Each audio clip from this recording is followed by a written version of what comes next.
When my husband brought his 26-year-old secretary to our 15th wedding anniversary dinner and announced he was leaving me for her, he had no idea I was about to reveal the truth that would destroy his career and expose him as the fraud he truly was.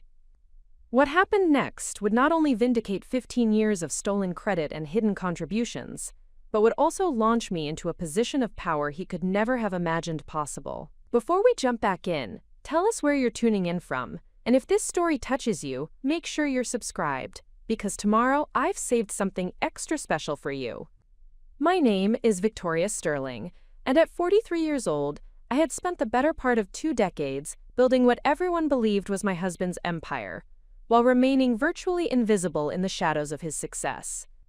For 15 years, I had been the strategic mind behind Sterling Consulting Group, the premier business advisory firm in Chicago that bore not my name but that of my husband, Jonathan Sterling.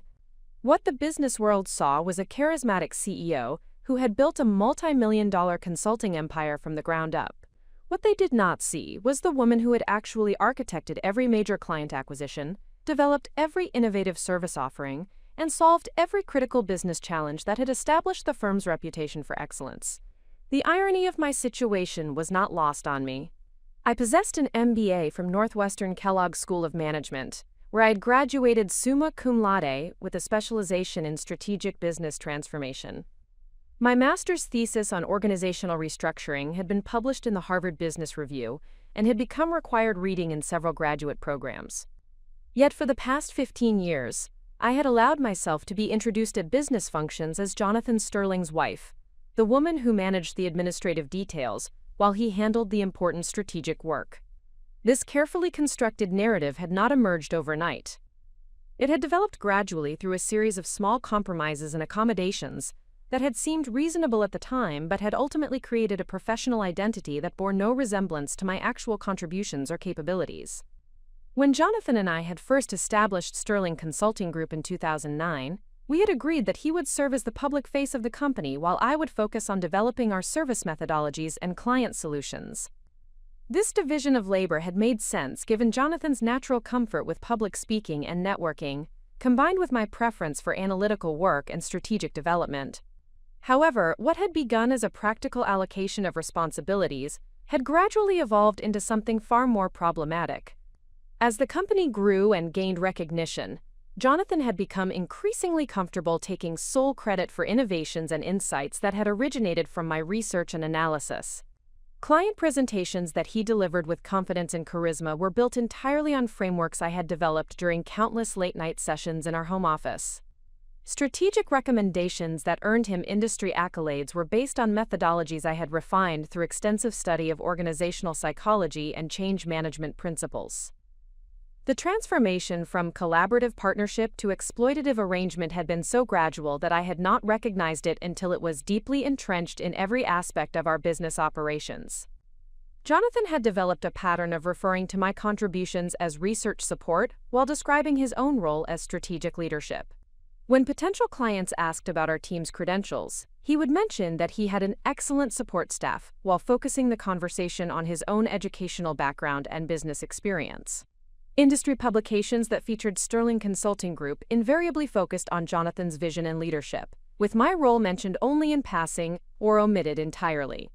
What made this situation particularly frustrating was my awareness that I possessed capabilities that exceeded those of many of the business leaders who received recognition and compensation far beyond what I had ever achieved.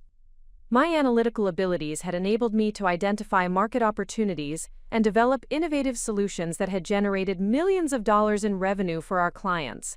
My understanding of organizational dynamics had allowed me to successfully guide complex transformation initiatives that other consulting firms had been unable to complete. My research and writing skills had produced white papers and case studies that had established Sterling Consulting Group as a thought leader in strategic business development. Yet despite these contributions, I remained largely unknown within the business community that had benefited so significantly from my work. When Jonathan was invited to speak at industry conferences, he presented my research as his own insights without acknowledgement or attribution. When business journalists wrote profiles of successful Chicago entrepreneurs, they focused on Jonathan's leadership and vision while treating Sterling Consulting Group as a one-person operation. When potential clients met with our firm to discuss major projects, they expected to work primarily with Jonathan, unaware that the strategic frameworks and analytical methodologies they were purchasing had been developed entirely by someone they had never met. The psychological impact of this systematic invisibility had been more profound than I had initially recognized. I had begun to internalize doubts about my own capabilities and the value of my contributions. When Jonathan dismissed my ideas or interrupted my explanations during client meetings, I had started to wonder whether my perspectives were actually as valuable as I had believed. When industry peers failed to recognize my name or associate me with Sterling Consulting Group's success, I had questioned whether I had overestimated my role in the company's achievements. This erosion of professional confidence had been accompanied by a corresponding deterioration in my personal relationship with Jonathan. As his public profile had grown and his ego had expanded, he had become increasingly dismissive of my opinions and contributions in all areas of our life together. Conversations that had once involved mutual respect and collaborative problem-solving had devolved into monologues where Jonathan explained his perspectives while showing little interest in my thoughts or insights. Social situations had become exercises in watching Jonathan network and self-promote, while I stood silently beside him, introduced only as his supportive wife. The most painful aspect of this dynamic was my recognition that Jonathan genuinely believed his own revised version of our history. He had convinced himself that his role as presenter and networker was equivalent in value to my role as strategist and analyst. He viewed my extensive research and analytical work as support functions that enabled his leadership, rather than recognizing that his presentations were simply the delivery mechanism for my intellectual property. This self-deception had made him immune to logical discussions about credit or recognition, because acknowledging the reality of our respective contributions would have required him to admit that his reputation was built on someone else's work. The business community that celebrated Jonathan's success was equally invested in maintaining this narrative. Industry leaders who had built relationships with Jonathan over the years were comfortable dealing with him as the singular force behind Sterling Consulting Group. They appreciated his ability to articulate complex strategies in accessible language and his skill at building consensus among diverse stakeholders. What they did not want to acknowledge was that the strategies he articulated so effectively had been developed by someone else, and that his consensus-building skills were primarily valuable because they were applied to solutions that had been rigorously researched and tested. This collective investment in Jonathan's singular success story had created a professional environment where questioning the narrative would have been awkward and potentially damaging for everyone involved. Clients who had paid substantial fees for Sterling Consulting Group's services wanted to believe they had been working with a visionary leader rather than a skilled presenter of someone else's ideas. Industry peers who had accepted Jonathan as an equal in their professional community were not eager to discover that their colleagues' expertise was largely borrowed. Media outlets that had featured Jonathan as an entrepreneurial success story had no interest in revisiting those stories to acknowledge a previously overlooked contributor. Within this context, my attempts to gain recognition for my contributions had been consistently unsuccessful and had often backfired by making Jonathan defensive and resistant to any changes in our working relationship. When I had suggested that client presentations should acknowledge my role in developing the strategic frameworks being presented, Jonathan had explained that such acknowledgments would confuse clients and undermine their confidence in his leadership. When I had proposed that industry publications should include information about my background and contributions, he had argued that presenting Sterling Consulting Group as a collaborative effort would dilute the personal branding that had been so effective in attracting new business. These responses had initially seemed reasonable, and I had accepted them as necessary compromises for the good of our shared business interests. However, I had gradually come to understand that Jonathan's concerns were not about business effectiveness, but about maintaining his exclusive claim to the recognition and status that came with being perceived as the singular architect of Sterling Consulting Group's success. He was not protecting our company's interests. He was protecting his own ego and public image at the expense of accuracy and fairness. The realization that I had been systematically erased from the narrative of my own professional achievements had been both devastating and liberating. It had been devastating because it had forced me to confront the extent to which I had enabled my own marginalization through years of accommodation and compromise. It had been liberating because it had clarified that my dissatisfaction was not the result of unrealistic expectations or professional inadequacy, but rather the predictable outcome of a fundamentally unfair and unsustainable arrangement. As I had begun to understand the true nature of my situation, I had also begun to recognize that I possessed capabilities and resources that Jonathan was not aware of and could not control. My extensive network of client contacts had been built through direct interaction during project implementation, and these relationships were based on appreciation for my analytical capabilities and strategic insights, rather than loyalty to Jonathan's leadership. My reputation within academic and research communities had been established through my published work and speaking engagements, independent of any association with Sterling Consulting Group. My understanding of our business operations and client relationships was comprehensive and detailed, while Jonathan's knowledge was largely superficial and dependent on information I provided. Most importantly, I had begun to recognize that the business success attributed to Jonathan was actually the result of methodologies, frameworks, and analytical approaches that I had developed and that existed independently of his involvement. The intellectual property that formed the foundation of Sterling Consulting Group's competitive advantage belonged to me in every meaningful sense, even though legal ownership might be more complicated due to our marriage and business partnership. Preparing and narrating this story took us a lot of time, so if you are enjoying it, subscribe to our channel. It means a lot to us. Now back to the story. This recognition had marked the beginning of a fundamental shift in my understanding of my own power and potential. For the first time in years, I had begun to envision possibilities that did not depend on Jonathan's cooperation or recognition. I had started to imagine what my career might look like if I was able to claim credit for my own work and build professional relationships based on my actual capabilities, rather than my assigned role as a supportive spouse. The foundation for transformation had been established through years of unacknowledged contribution and systematic undervaluation. Every client success that had been attributed to Jonathan's leadership had actually demonstrated my strategic capabilities. Every industry accolade he had received had validated methodologies I had developed. Every business opportunity that had enhanced his reputation had proven the effectiveness of approaches I had researched and refined.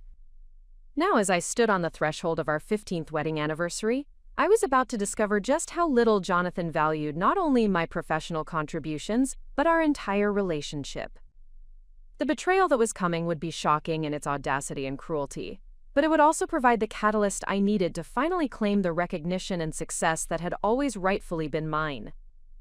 The stage was set for a confrontation that would expose 15 years of deception while launching me toward the professional recognition and personal fulfillment that had been denied for far too long. Jonathan Sterling was about to learn that the woman he had systematically undervalued and marginalized possessed the power to destroy everything he believed he had built while creating something far more successful and authentic in its place. The catalyst that would shatter my carefully maintained world of professional invisibility arrived in the form of what should have been a moment of celebration and recognition. 3 weeks before our 15th wedding anniversary, Jonathan received notification that Sterling Consulting Group had been selected as the recipient of the Chicago Business Excellence Award, the most prestigious recognition available to consulting firms in the metropolitan area. The award was given annually to the organization that had demonstrated the most significant impact on regional economic development through innovative business solutions and strategic leadership. The selection committee had specifically cited our work with Midwest Manufacturing Alliance, a project that had saved over 1,200 jobs while increasing operational efficiency by 47% across 15 different facilities. The transformation had required 18 months of intensive analysis, during which I had developed a comprehensive framework for optimizing supply chain logistics while simultaneously retraining workforce capabilities to meet evolving market demands. The methodology had been so successful that 3 other consulting firms had attempted to replicate our approach, though none had achieved comparable results due to their lack of understanding of the underlying analytical principles. When Jonathan called me from his office to share the news about the award, his excitement was palpable and genuine. He described the recognition as validation of everything we had worked to build over the past 15 years, and he expressed gratitude for my support throughout the journey. However, as he continued talking about the upcoming awards ceremony and the opportunities it would create for further business development, it became clear that his understanding of the recognition was fundamentally different from mine. Jonathan spoke about the award as acknowledgement of his leadership and vision, describing the Midwest Manufacturing Alliance project as his strategic masterpiece, and discussing his plans for leveraging the recognition to attract larger corporate clients. He mentioned that the ceremony would provide him with an excellent networking opportunity and that he was already considering how to incorporate the award into his personal branding and marketing materials. Throughout this 15-minute conversation, he made no reference to my contributions to the award-winning project, despite the fact that every element of the transformation methodology had originated from my research and analysis. This omission was not unusual, as Jonathan had developed a consistent pattern of describing our collaborative work in terms that emphasized his role, while minimizing or eliminating reference to my contributions. However, something about this particular conversation felt different and more problematic than our previous interactions. Perhaps it was the significance of the recognition, or perhaps it was my growing awareness of the systematic nature of his credit appropriation, but I found myself feeling a level of frustration and resentment that I had not experienced before. The conversation concluded with Jonathan explaining that the award ceremony would be held at the Palmer House Hilton, and that he was looking forward to celebrating this milestone achievement with me. He suggested that I should plan to purchase a new dress for the occasion, as there would likely be media coverage and photography that could be valuable for future marketing purposes. The implication was clear. My role at the ceremony would be to serve as an attractive accessory to his success, rather than as a contributor worthy of recognition in my own right. After ending the call, I sat in my home office, surrounded by the research materials, analytical frameworks, and strategic documentation that had formed the foundation of every major success attributed to Jonathan's leadership. The disconnect between the reality of my contributions and the narrative of his singular achievement had never felt more stark or more infuriating. I realized that I was facing a decision point that would define not only my professional future, but also my fundamental sense of self-worth and personal integrity. The Chicago Business Excellence Award represented the culmination of my professional development and analytical capabilities. The methodologies being recognized had emerged from years of intensive study, research, and practical application that had required expertise in organizational psychology, operational efficiency, workforce development, and strategic transformation. The successful implementation had demanded problem-solving skills, analytical rigor, and innovative thinking that had been developed through decades of education and experience. Yet the recognition was being presented as validation of someone else's leadership and vision. I began to understand that this award ceremony would serve as a defining moment in my relationship with Jonathan and my own professional identity. I could continue to accompany him as a supportive spouse while he received recognition for my work, thereby reinforcing the narrative that had marginalized me for 15 years. Alternatively, I could use this opportunity to begin asserting my actual role in our business success, regardless of how Jonathan or others might respond to such assertions. The prospect of challenging the established narrative was both terrifying and exhilarating. I had spent so many years accommodating Jonathan's need for singular recognition that I had almost forgotten what it felt like to consider claiming credit for my own achievements. The thought of standing in that ballroom and hearing Jonathan accept an award for work that I had conceived, developed, and implemented without acknowledging my contributions felt intolerable in a way that previous slights had not. Over the following days, I found myself analyzing the situation with the same systematic approach I applied to client challenges. I began documenting the specific elements of the Midwest Manufacturing Alliance project that had originated from my research and analysis, creating a comprehensive record of my contributions that could not be disputed or minimized. I reviewed email communications, project timelines, and client feedback that clearly demonstrated my central role in developing and implementing the award-winning transformation methodology. This documentation process revealed the extent to which Jonathan's public descriptions of our work had diverged from the factual record of our respective contributions. Client communications consistently referenced my analytical insights and strategic recommendations, while describing Jonathan's role primarily in terms of project coordination and relationship management. Internal project files contained extensive evidence of my research, methodology development, and problem-solving, while Jonathan's contributions were limited to presentation materials and scheduling coordination. The documentation also revealed patterns in our client relationships that I had not previously recognized. Many of our most successful engagements had resulted from clients specifically requesting to work with me based on recommendations from previous projects. These clients valued my analytical capabilities and strategic insights, often expressing preference for dealing directly with me rather than working through Jonathan's management oversight. Several major clients had developed what were essentially personal relationships with me, built on respect for my expertise and appreciation for my ability to solve complex organizational challenges. This analysis led to a crucial realization about the nature of our business success and my own professional market value. Sterling Consulting Group's competitive advantage was not based on Jonathan's leadership or relationship management skills, which were competent but not exceptional. Our success was built on the methodologies, frameworks, and analytical approaches that I had developed, combined with my ability to implement these approaches effectively in diverse organizational contexts. The intellectual property that formed the foundation of our business belonged to me in every meaningful sense, even though legal and financial ownership might be more complicated due to our marriage and business partnership. As I came to understand the true source of our professional success, I also began to recognize the extent of my own power and independence within our business relationship. Jonathan's role, while valuable for certain client interactions and administrative functions, was not essential to the delivery of the services that had earned Sterling Consulting Group its reputation for excellence. I possessed the knowledge, skills, and client relationships necessary to continue providing high-value consulting services with or without his involvement. This recognition was both liberating and overwhelming. For 15 years, I had operated under the assumption that my professional success was dependent on Jonathan's support, and that challenging his leadership would jeopardize our shared business interests. The documentation process had revealed that the opposite was actually true. Jonathan's professional success was entirely dependent on my contributions, while my capabilities and client relationships provided a foundation for independent success that exceeded anything we had achieved together. The implications of this realization extended beyond professional considerations to encompass my entire relationship with Jonathan and my understanding of my own worth and potential.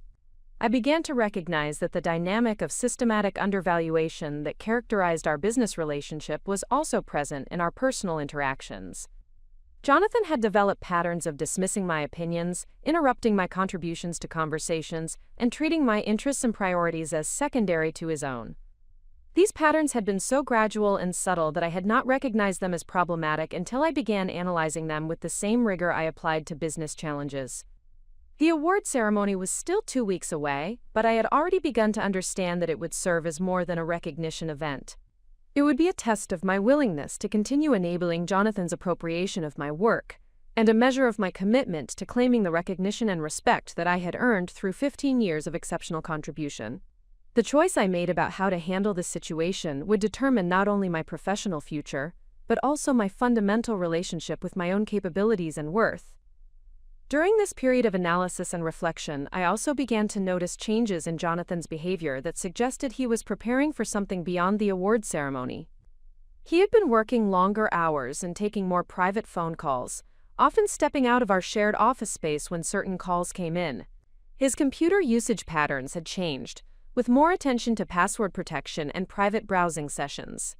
Most significantly, he had begun making comments about expanding our business operations and potentially bringing in additional partners or staff members to support our growth. These behavioral changes, combined with his increasing tendency to describe Sterling Consulting Group as his personal achievement rather than our collaborative effort, created a growing sense of unease about his intentions and commitment to our partnership. I began to suspect that Jonathan was considering changes to our business arrangement that might further marginalize my role or potentially exclude me entirely from the success we had built together. The catalyst moment had arrived not as a single dramatic event, but as an accumulation of realizations and recognitions that made continued acceptance of my marginalized status impossible.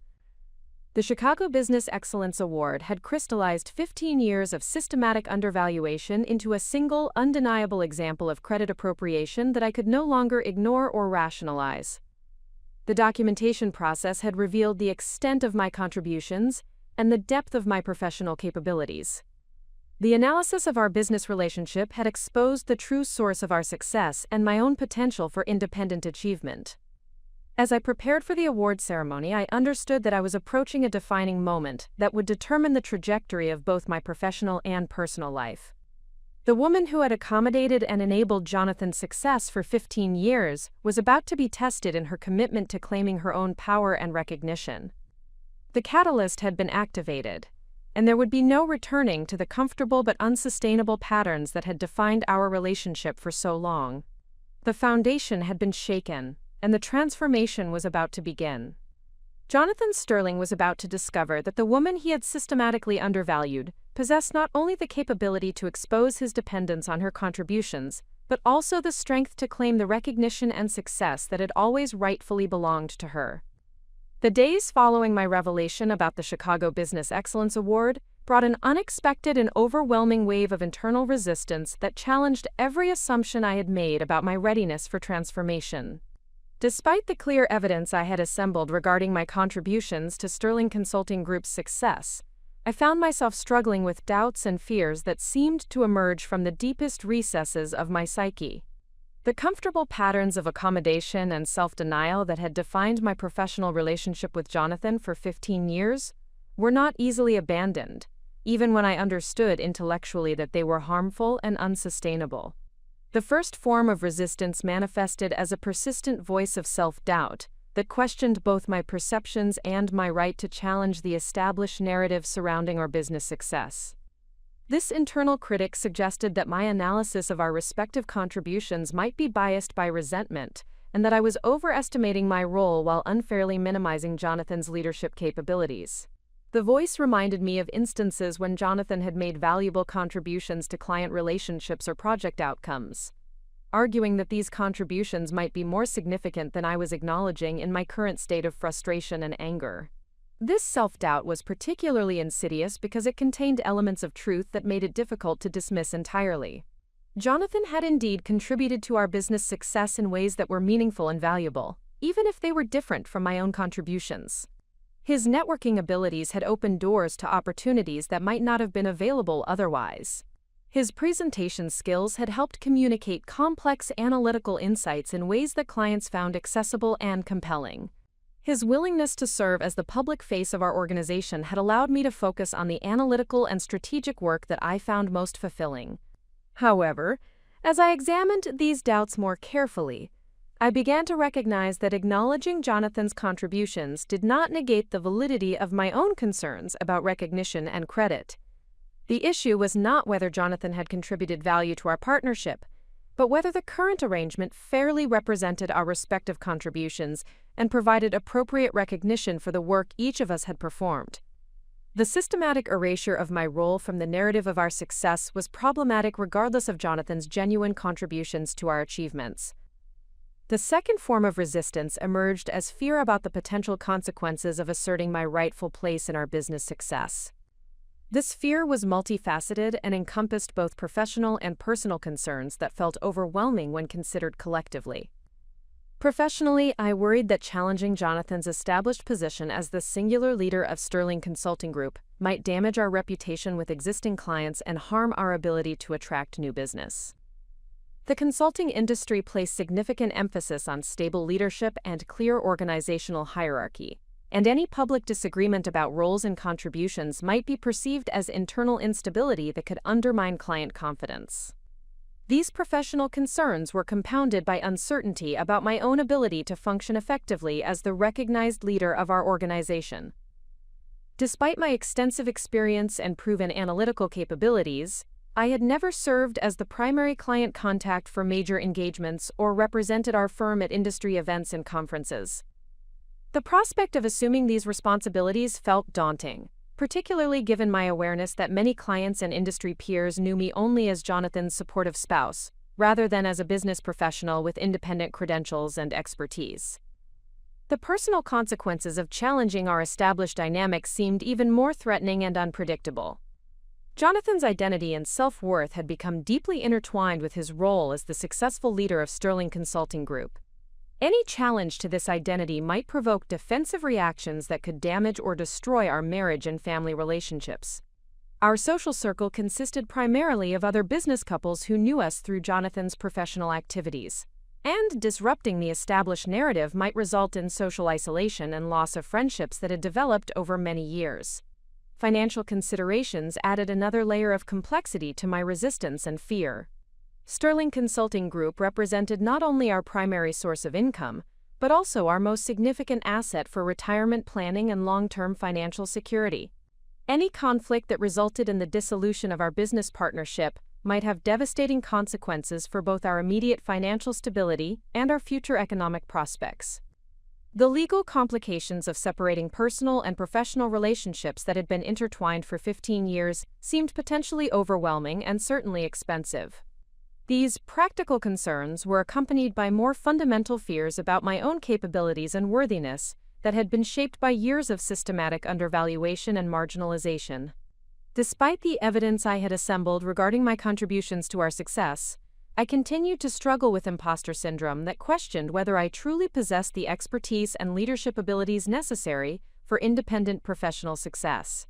The voice of self-doubt suggested that my analytical capabilities might be less exceptional than I believed, and that my success had been dependent on Jonathan's support and guidance in ways that I was not fully acknowledging. This imposter syndrome was reinforced by the reactions of friends and family members when I began tentatively discussing my concerns about recognition and credit. Many people expressed surprise at my suggestions that I had played a central role in developing Sterling Consulting Group's success, as they had consistently heard Jonathan described as the singular founder and leader of the organization. Some well-meaning friends suggested that my frustrations might be the result of unrealistic expectations about recognition for support roles, arguing that many successful partnerships involved one person serving as the public face, while others provided behind-the-scenes contributions. These external responses felt particularly painful because they reflected the extent to which I had been erased from the narrative of my own professional achievements. People who had known us for years had accepted Jonathan's version of our partnership without question, and they seemed genuinely unable to imagine that the reality of our working relationship might differ significantly from the public presentation. Their surprise and skepticism about my assertions reinforced my own doubts about whether I was overestimating my contributions or being unrealistic about the recognition I deserved. The internal conflict was further complicated by my genuine affection and respect for Jonathan as a person, despite my growing frustration with his professional behavior.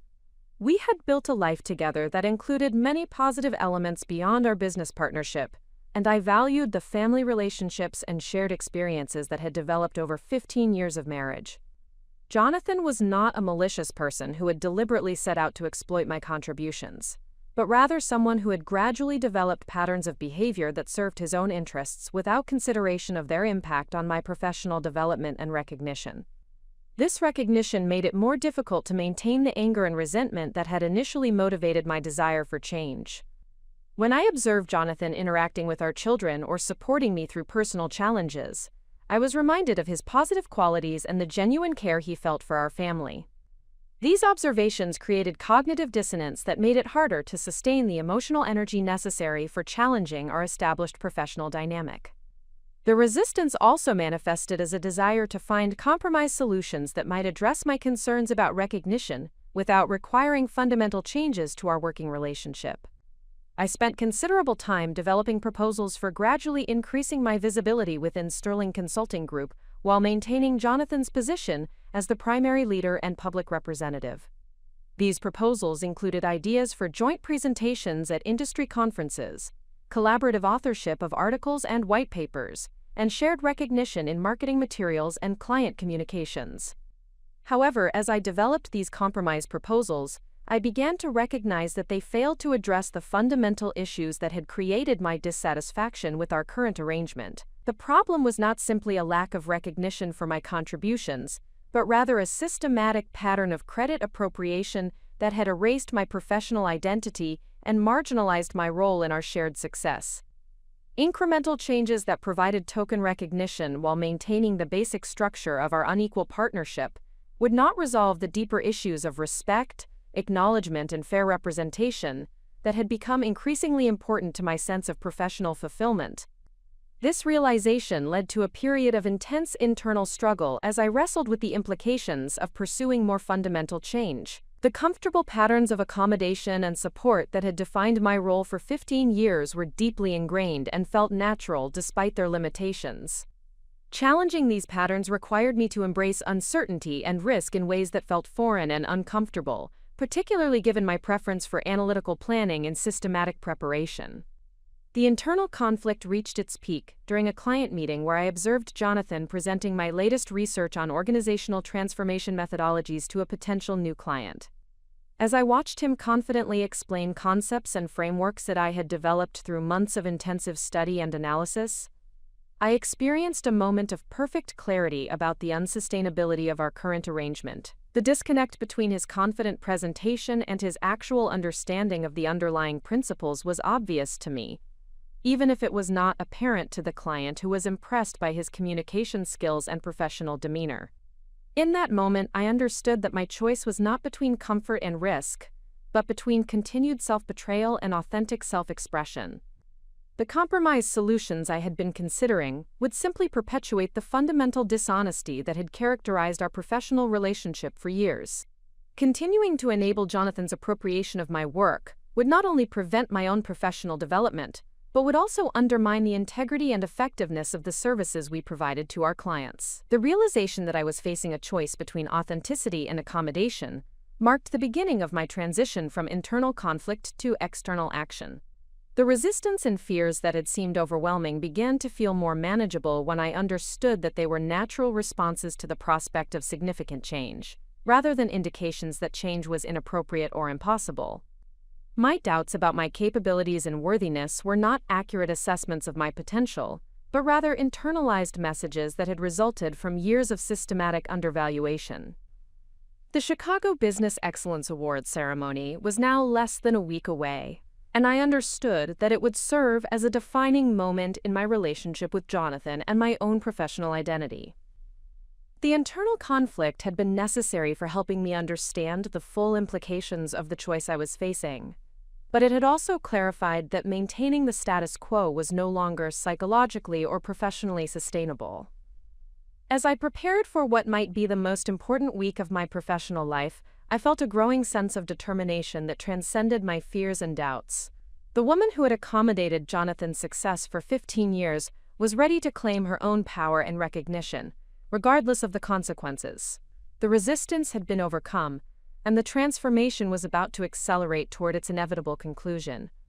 The breakthrough that would fundamentally alter my understanding of my situation and capabilities came through an unexpected encounter with Dr. Margaret Chen, a renowned organizational psychologist and executive coach who had built her reputation by helping high-performing professionals navigate complex career transitions and reclaim their authentic professional identities. Our meeting occurred during what should have been a routine visit to Northwestern University's Kellogg School of Management, where I had returned to conduct research for a white paper on organizational transformation methodologies that would be published under Sterling Consulting Group's name. I had scheduled several hours in the business library to review recent academic publications on change management theory, seeking to incorporate the latest research into the frameworks I was developing for our clients. The library had always served as a sanctuary where I could pursue intellectual work without the complications and compromises that characterized my professional life at Sterling Consulting Group. In this environment, I was simply a researcher and strategist engaged in meaningful work, free from the need to navigate the complex dynamics of credit and recognition that had become so problematic in my daily professional interactions. Dr. Chen approached me during a break in my research, having recognized me from my graduate school years when she had served as a guest lecturer in several of my organizational psychology courses. She remembered my master's thesis on organizational restructuring and expressed genuine interest in learning about my current work and career development since completing my degree 15 years earlier. This simple question created an unexpected opportunity for reflection and honest conversation about the trajectory my professional life had taken.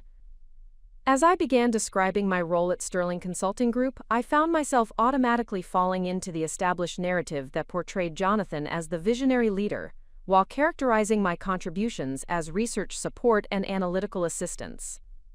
Dr. Chen listened with the focused attention of someone who was trained to recognize patterns and discrepancies in professional narratives. And after several minutes of my explanation, she asked a question that stopped me entirely in my prepared presentation. "Victoria," she said with the gentle directness that characterized effective coaching conversations, "I am having difficulty reconciling the person who wrote that exceptional thesis on organizational transformation with someone who describes herself as providing research support. Based on your graduate work and the publications I have seen with your name attached, you possess expertise that exceeds that of most senior consultants in major firms. What happened to that person? And why are you presenting yourself as someone else?" Her question created a moment of cognitive dissonance that forced me to examine the disconnect between my actual capabilities and the professional identity I had been presenting both to others and to myself. For 15 years, I had been so focused on accommodating Jonathan's need for recognition and maintaining harmony in our business partnership that I had gradually internalized a diminished version of my own professional value and potential. The woman who had graduated summa cum laude with groundbreaking research had somehow convinced herself that she was qualified only to provide support services to someone whose expertise was actually inferior to her own. Dr. Chen recognized my discomfort with her question and the internal conflict it had created, but rather than allowing me to retreat into comfortable deflection, she continued to probe the assumptions and beliefs that had led me to accept such a dramatic underutilization of my capabilities. She explained that in her 30 years of executive coaching, she had observed that highly capable individuals often became trapped in situations that diminished their potential, not through lack of ability or opportunity, but through gradual accommodation to systems and relationships that benefited from their diminished self-perception. "The most tragic cases I encounter," Dr. Chen continued, "are not people who lack talent or opportunity, but people who possess exceptional capabilities but have been convinced that those capabilities are ordinary or insufficient. These individuals often become the invisible engines behind someone else's success, providing the intellectual and analytical foundation while allowing others to claim the recognition and advancement opportunities." Her description resonated so powerfully with my own experience that I found myself sharing details about my relationship with Jonathan and the systematic pattern of credit appropriation that had characterized our professional partnership. As I described specific examples of my contributions being presented as his insights, Dr. Chen nodded with the recognition of someone who had seen similar patterns many times before. Her familiarity with these dynamics was both validating and troubling, as it suggested that my situation was not unique, but rather representative of a broader pattern that affected many talented professionals. Dr. Chen helped me understand that the accommodation patterns I had developed were not simply the result of personal weakness or poor judgment, but rather predictable responses to systematic manipulation that had been designed to obscure the true source of our business success. She explained that individuals who possess exceptional analytical capabilities are often targeted by people who recognize their talent but lack similar abilities themselves. These relationships typically begin as genuine partnerships but gradually evolve into exploitative arrangements where the talented individual provides the intellectual foundation, while the other person claims the recognition and advancement opportunities. The manipulation is typically so gradual and subtle that the talented individual does not recognize what is happening until the pattern has become deeply entrenched and difficult to challenge. The exploitative partner uses techniques such as consistently interrupting or dismissing contributions, attributing successes to their own leadership while attributing failures to inadequate support, and gradually isolating the talented individual from direct relationships with clients or industry peers who might recognize their true capabilities. What makes these situations particularly insidious, Dr. Chen explained, is that the talented individual often becomes complicit in their own marginalization by accepting increasingly diminished roles in exchange for stability and conflict avoidance. They convince themselves that their contributions are being recognized in private even if they are not acknowledged publicly, and they rationalize the arrangement as necessary for the success of the shared enterprise. This explanation provided a framework for understanding how I had gradually transitioned from equal partner to invisible contributor, without recognizing the systematic nature of the process. Each individual accommodation had seemed reasonable and minor, But collectively, they had created a dynamic where Jonathan received all the recognition while I provided all the intellectual foundation. The arrangement had become so normalized that I had stopped questioning its fairness or sustainability, instead internalizing doubts about my own worth and capabilities. Dr. Chen then shifted the conversation towards solutions and possibilities, rather than continuing to analyze the problems with my current situation. She explained that individuals who found themselves in these exploitative arrangements often possessed far more power and independence than they realized, but that recognizing and exercising this power required a fundamental shift in self-perception and professional identity. The first step, she said, is to conduct an honest assessment of your actual contributions and capabilities, independent of how those contributions have been recognized or valued by others. This assessment must be based on objective evidence, rather than the internalized messages you have received about your worth and potential. She guided me through an exercise where I documented my role in Sterling Consulting Group's major successes, focusing specifically on the intellectual and analytical work that had created value for our clients. This documentation process revealed patterns that I had not previously recognized, including the fact that virtually every innovative methodology or analytical framework that had distinguished our firm from competitors had originated from my research and development work. The exercise also revealed that my client relationships were often deeper and more substantive than Jonathan's connections, despite his role as the primary relationship manager. Clients consistently sought my input on complex analytical questions and relied on my expertise to solve problems that were beyond Jonathan's capabilities. Many of our most valuable client relationships had developed specifically because of my analytical contributions, even though Jonathan received credit for business development and relationship management. Dr. Chen helped me understand that this pattern of client dependence on my expertise represented a form of professional capital that existed independently of my relationship with Jonathan. These clients valued my capabilities and insights, and many would likely prefer to work directly with me if given the opportunity. This realization was both empowering and somewhat overwhelming, as it suggested possibilities for professional independence that I had not previously considered. The second step, Dr. Chen continued, is to recognize that your current situation is not permanent or unchangeable, but rather the result of choices that can be modified or reversed. You have been operating under the assumption that challenging the established dynamic would be risky or destructive, but maintaining the status quo is actually the riskier choice, because it prevents you from reaching your potential and building the professional recognition you deserve. She explained that many talented individuals remain trapped in exploitative arrangements because they overestimate the risks associated with change while underestimating the costs of continued accommodation. The fear of losing security or stability prevents them from pursuing opportunities that would provide greater fulfillment and recognition, even when their current situation is fundamentally unsustainable. Dr. Chen introduced me to the concept of authentic professional identity, which she defined as alignment between your actual capabilities and the recognition and opportunities you receive for those capabilities. She explained that individuals who achieve authentic professional identity experience greater job satisfaction, more sustainable success, and better relationships with colleagues and clients, because they are operating from a foundation of honesty and integrity rather than accommodation and compromise.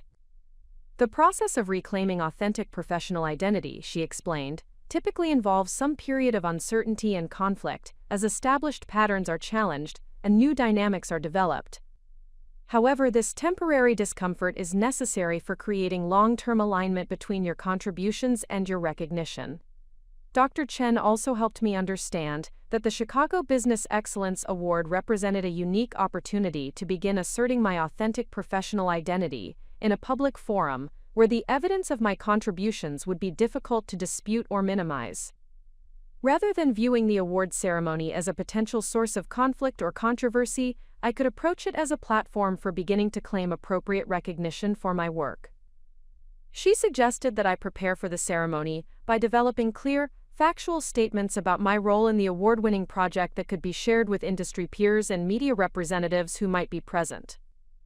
These statements should focus on specific contributions and methodologies rather than generalized claims about partnership or collaboration, as specificity would make it more difficult for Jonathan or others to minimize or reframe my role. The key, Dr. Chen emphasized, is to approach this transition from a position of strength and confidence, rather than defensiveness or anger. You are not asking for charity or making unreasonable demands for recognition. You are simply claiming appropriate acknowledgement for work that you have actually performed and value that you have genuinely created. Our conversation concluded with Dr. Chen offering to serve as an ongoing advisor and coach as I navigated the process of reclaiming my authentic professional identity. She explained that most successful transitions of this type required sustained effort and support, as established patterns and relationships do not change easily or quickly. Having access to guidance from someone who understood both the psychological and practical aspects of professional transformation could significantly improve my chances of success while reducing the emotional stress associated with major change.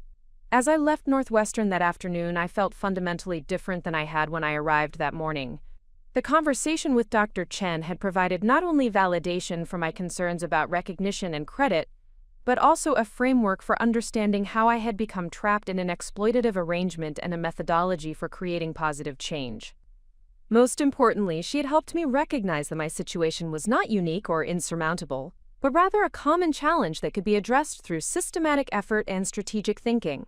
The internal conflict and self-doubt that had characterized the previous weeks began to dissipate as I developed confidence in both my analysis of the situation and my plan for addressing it. The Chicago Business Excellence Awards ceremony was now only 3 days away, and rather than viewing it as a source of stress or potential conflict, I began to see it as the beginning of my emergence, as the recognized leader and innovator that I had always been, but had never been allowed to become.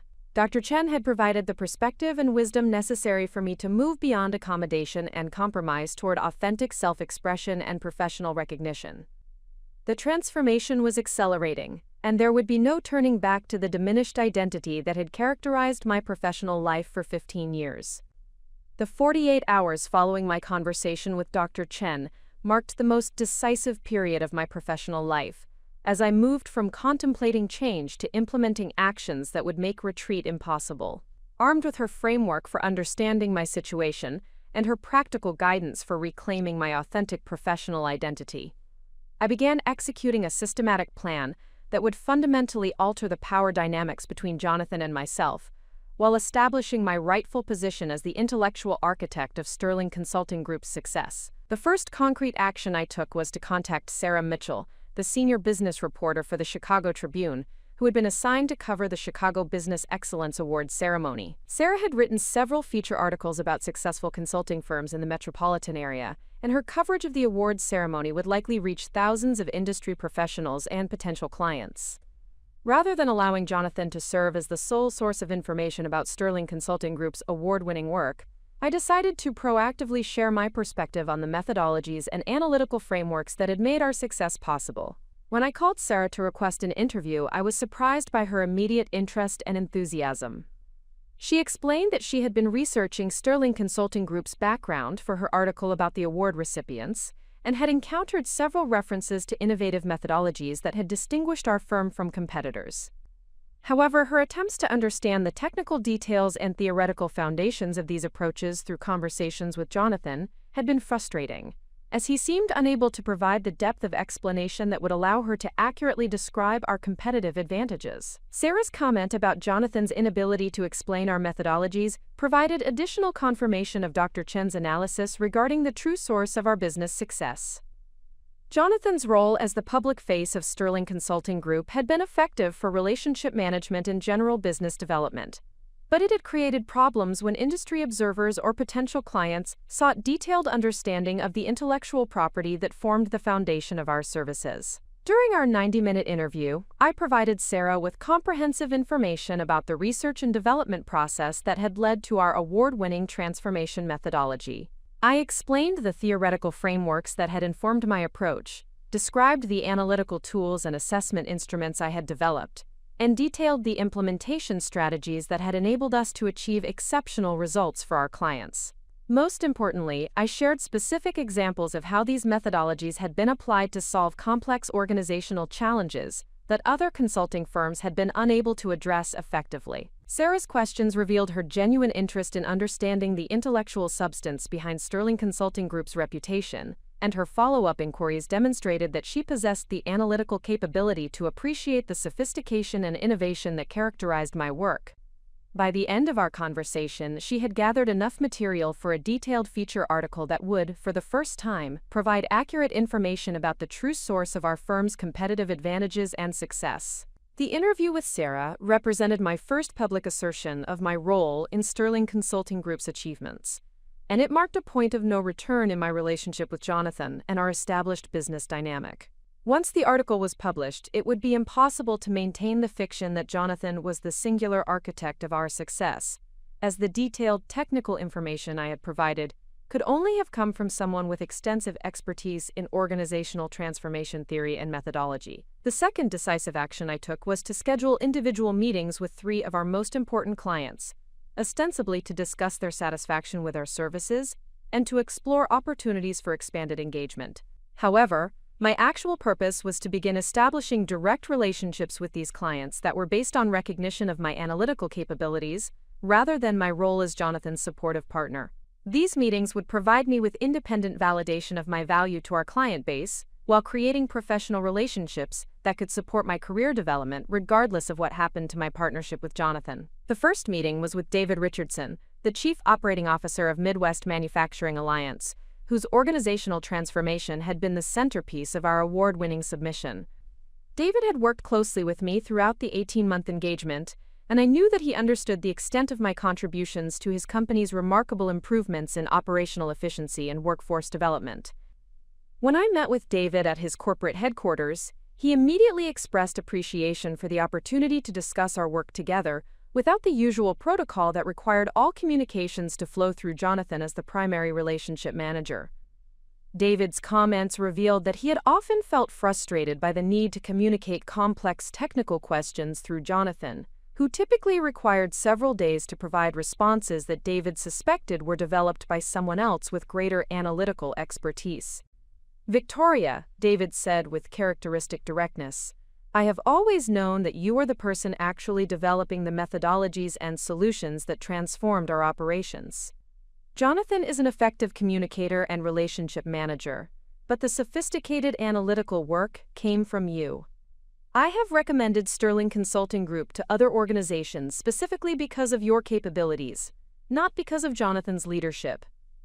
David's validation of my central role in his company's transformation provided powerful confirmation that my assessment of our respective contributions was accurate rather than biased by frustration or resentment. More importantly, his comments suggested that other clients had similar awareness of the true source of our analytical capabilities, and that my concerns about damaging client relationships by asserting my rightful role were unfounded. During our conversation, David also revealed that his company's board of directors had been so impressed with the results of our engagement that they were considering a significant expansion of their relationship with Sterling Consulting Group. However, the expanded engagement would require extensive analytical work and methodology development that would be beyond Jonathan's capabilities without substantial support from someone with advanced expertise in organizational transformation theory. David's implicit message was clear. Midwest Manufacturing Alliance valued their relationship with Sterling Consulting Group specifically because of my analytical capabilities, and any future engagement would depend on my continued involvement in developing and implementing solutions for their organizational challenges. This conversation provided concrete evidence that my client relationships were based on appreciation for my expertise rather than loyalty to Jonathan's leadership, which meant that I possessed independent professional value that could support career development outside of our current partnership arrangement. The meetings with our other major clients produced similar results, with each conversation confirming that my analytical contributions were recognized and valued by the people who had benefited most directly from our work. These clients had developed what were essentially personal relationships with me, based on respect for my problem-solving capabilities and appreciation for my ability to translate complex theoretical concepts into practical implementation strategies. The third decisive action I took was to register for the National Organizational Development Conference, which would be held in San Francisco 6 weeks after the Chicago Business Excellence Award ceremony. This conference represented the premier gathering of consulting professionals who specialized in organizational transformation and change management, and attendance would provide me with opportunities to establish relationships with industry leaders who were unaware of my previous marginalization within Sterling Consulting Group. More significantly, I submitted a presentation proposal for the conference that focused on the innovative methodologies I had developed for accelerating organizational transformation while maintaining employee engagement and operational stability. The presentation would be delivered under my name alone, without any reference to Sterling Consulting Group or my partnership with Jonathan. This would mark my emergence as an independent thought leader and expert practitioner whose professional identity was not dependent on institutional affiliation or collaborative relationships. The presentation proposal was accepted within 2 weeks, and I received notification that my session had been selected as one of the featured presentations for the conference's opening day. This recognition validated my expertise while providing a platform for establishing my professional reputation independent of any association with Jonathan or Sterling Consulting Group. The acceptance of my presentation proposal represented another point of no return in my transformation process. Once I delivered this presentation to hundreds of industry professionals, I would be publicly established as an expert and thought leader whose capabilities were recognized by the premier professional organization in our field. This recognition would make it impossible for Jonathan or anyone else to minimize my role in developing the methodologies and frameworks that had distinguished our work from that of our competitors. As these commitments and actions accumulated, I began to experience a profound shift in my understanding of my own professional identity and potential. The woman who had accommodated Jonathan's need for singular recognition for 15 years was being replaced by someone who understood her own value and was willing to assert her rightful place in the business success she had created. This transformation was both exhilarating and terrifying, as it required me to abandon familiar patterns of accommodation and self-denial in favor of authentic self-expression and professional advocacy. The most challenging aspect of this transition was managing my relationship with Jonathan during the period when I was taking actions that would fundamentally alter our business dynamic, without discussing these actions with him directly. I continued to fulfill my responsibilities for ongoing client projects and administrative tasks, but I was simultaneously building the foundation for professional independence that would make me less dependent on his cooperation and support. This approach created internal tension between my desire for honesty and transparency in our personal relationship, and my recognition that premature disclosure of my transformation plan might provoke defensive reactions that could undermine my efforts to establish independent professional credibility. Dr. Chen had advised me that successful transitions of this type typically required a period of private preparation before public assertion, as individuals who felt threatened by proposed changes often became obstacles to the very changes that would ultimately benefit everyone involved. The Chicago Business Excellence Awards ceremony was now only 24 hours away, and I understood that it would serve as the public launching point for my emergence as the recognized expert and thought leader that I had always been but had never been allowed to become.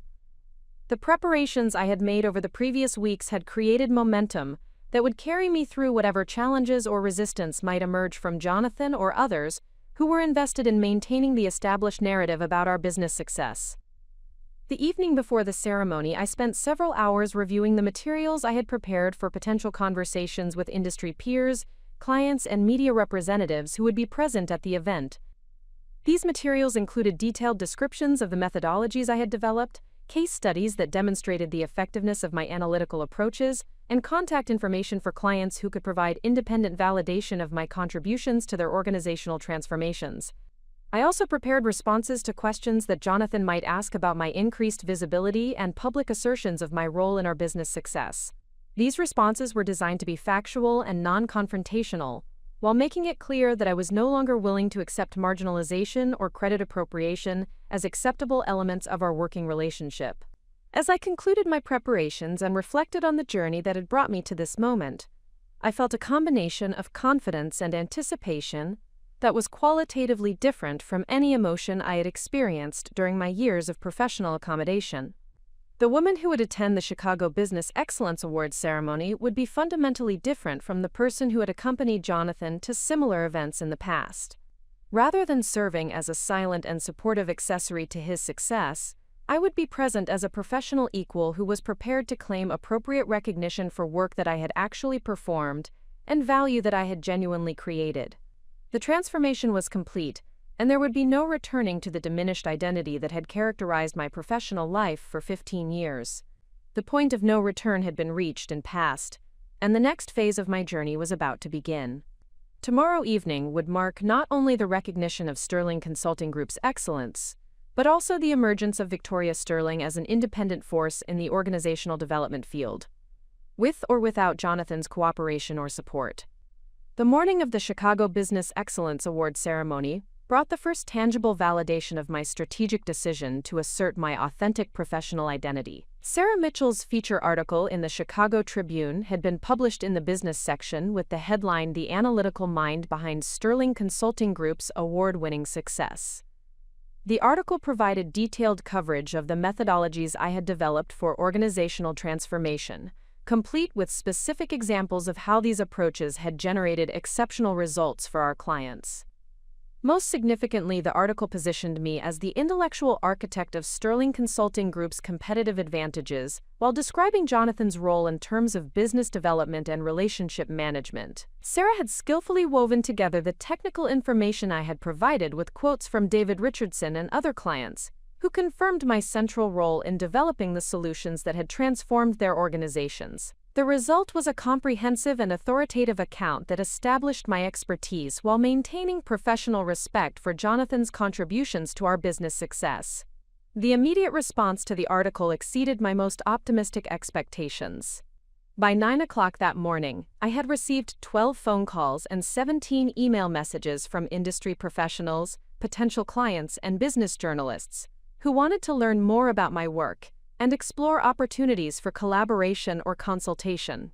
Several of these inquiries came from senior executives at Fortune 500 companies who had been following Sterling Consulting Group's success but had not previously understood the specific methodologies that had enabled our exceptional results.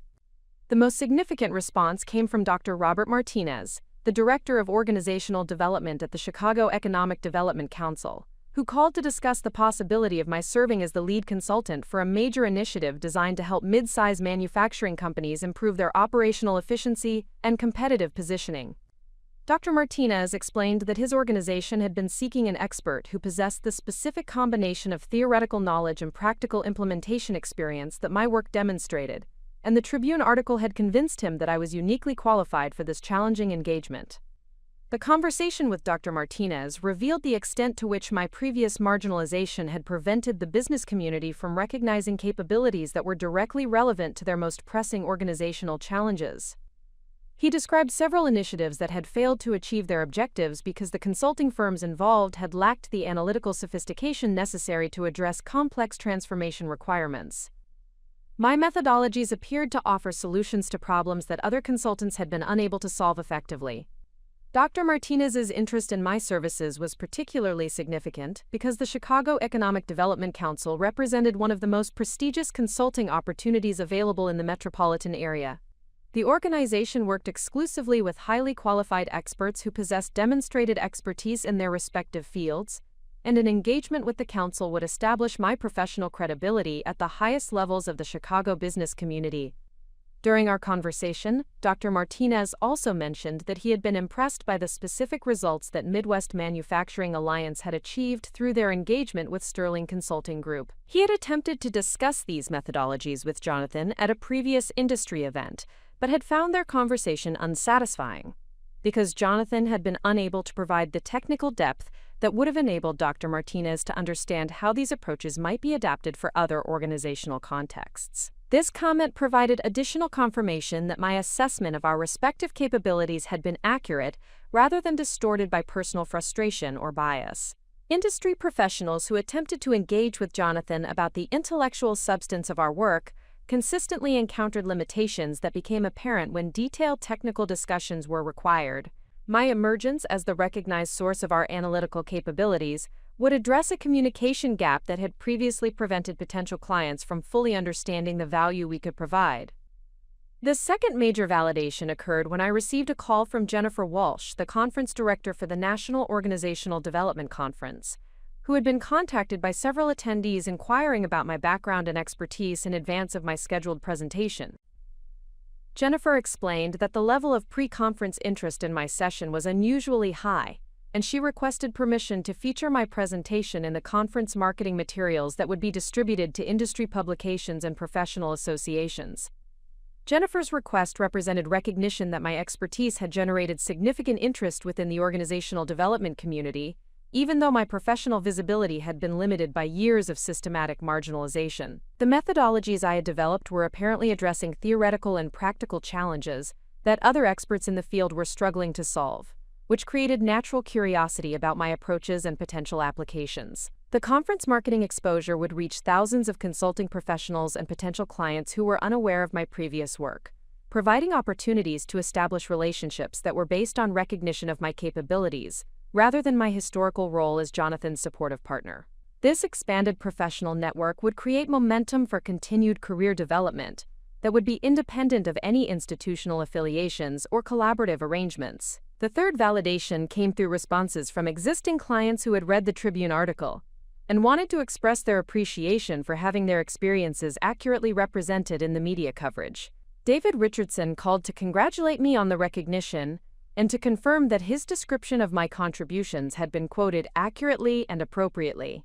He also mentioned that several members of his board of directors had been impressed by the article and were eager to discuss the expanded engagement that had been under consideration for several months. Similar responses came from leaders at our other major client organizations, each expressing satisfaction that the true source of our analytical capabilities had finally been acknowledged publicly. These conversations revealed that our clients had been aware of the disconnect between Jonathan's public role and my actual contributions for years, but had accommodated the arrangement because they valued the results we delivered regardless of internal credit allocation. However, the publication of the Tribune article had created an opportunity for these clients to acknowledge their awareness of my central role, without seeming to undermine Jonathan's position or create awkwardness in their business relationships. Several clients mentioned that they had been hoping for an opportunity to work more directly with me on future projects, as they recognized that my analytical capabilities were the primary source of value in our consulting engagements. These client responses demonstrated that my concerns about damaging business relationships by asserting my rightful role had been unfounded. Rather than creating confusion or instability, the accurate representation of our respective contributions had been welcomed by clients who appreciated having clarity about the source of the expertise they were purchasing. The revelation had strengthened rather than weakened these important business relationships. As I prepared for the award ceremony that evening, I also received an unexpected call from Dr. Chen, who had seen the Tribune article and wanted to congratulate me on the progress I had made in reclaiming my authentic professional identity. She explained that the speed and effectiveness of my transformation had been exceptional, as most professionals who found themselves in similar situations required months or years to develop the confidence and strategic thinking necessary for successful change. Dr. Chen's analysis of my progress helped me understand that the actions I had taken over the previous weeks represented more than simple career advancement or recognition seeking.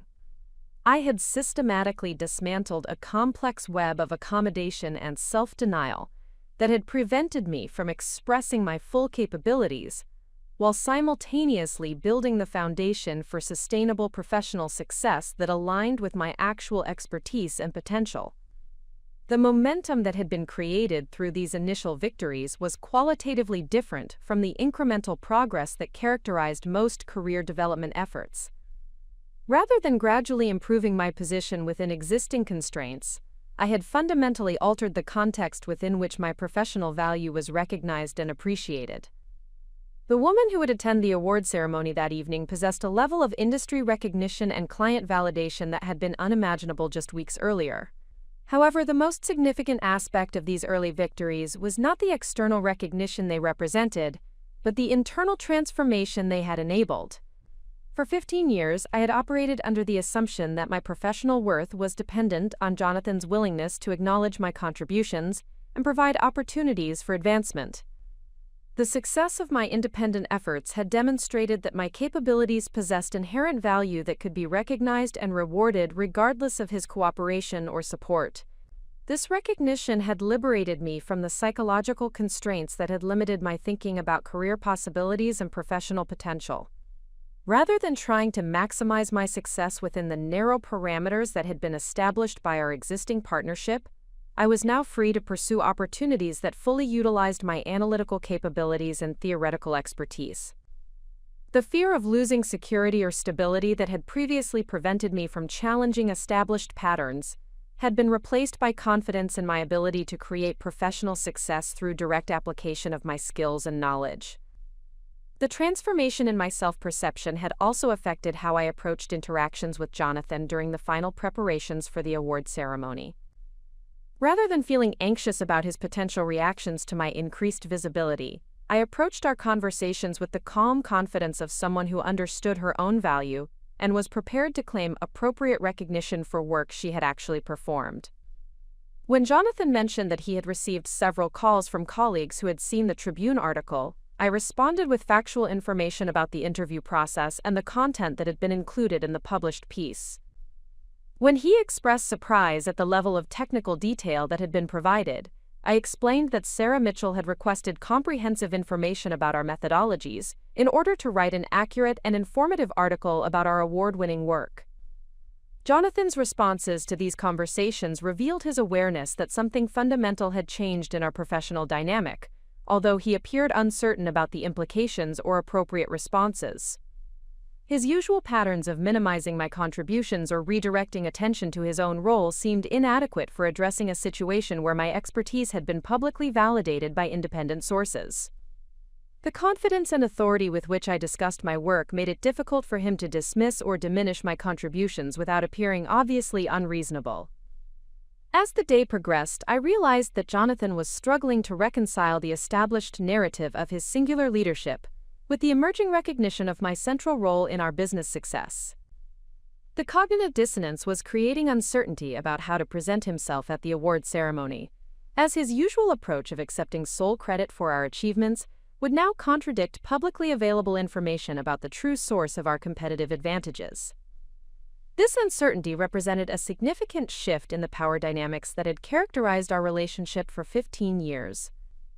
Rather than feeling dependent on his approval or cooperation, I was now in a position where his professional credibility was partially dependent on his willingness to acknowledge my contributions accurately and appropriately. The transformation had created a more balanced and honest foundation for our working relationship, regardless of how that relationship might evolve in the future. The afternoon before the ceremony, I received a final validation that confirmed the strategic wisdom of my decision to assert my authentic professional identity. Margaret Thompson, the executive director of the Chicago Business Excellence Awards, called to request a brief meeting before the evening's festivities began. Margaret explained that the selection committee had been impressed by the Tribune article and wanted to ensure that the award presentation accurately reflected the collaborative nature of Sterling Consulting Group's success. Margaret's request represented official recognition that my role in our award-winning work deserved acknowledgement during the ceremony itself. Rather than allowing Jonathan to accept the award as the singular representative of our firm's achievements, the ceremony would include specific mention of my contributions to the methodologies and analytical frameworks that had distinguished our work from that of other consulting organizations. This recognition by the awards committee provided the perfect culmination for the momentum that had been building throughout the day. The evening ceremony would mark not only the recognition of Sterling Consulting Group's excellence, but also my emergence as a publicly acknowledged expert whose capabilities were valued by clients, respected by peers, and recognized by the premier business organizations in our metropolitan area. As I prepared for what would undoubtedly be the most significant evening of my professional life, I reflected on the journey that had brought me to this moment of recognition and validation. The woman who had accommodated Jonathan's success for 15 years had been transformed into someone who understood her own value and was prepared to claim the recognition she had earned through exceptional analytical work and innovative problem-solving. The first victories had been achieved, and the momentum was accelerating toward even greater opportunities for professional growth and meaningful contribution. The award ceremony would mark the beginning of a new phase in my career, one characterized by authentic self-expression and recognition that aligned with my actual capabilities and contributions. The success of my public emergence as the intellectual architect behind Sterling Consulting Group's achievements created an unexpected and increasingly hostile response from individuals and organizations who had been invested in maintaining the established narrative of Jonathan's singular leadership. This opposition manifested in subtle but persistent attempts to undermine my credibility, while preserving the professional relationships and business arrangements that had benefited from my previous invisibility. The first indication of organized resistance emerged 3 days after the Chicago Tribune article was published, when I received a call from Richard Blackstone, the managing partner of Blackstone Associates, one of Chicago's most established consulting firms, and Sterling Consulting Group's primary competitor for high-value organizational transformation engagements.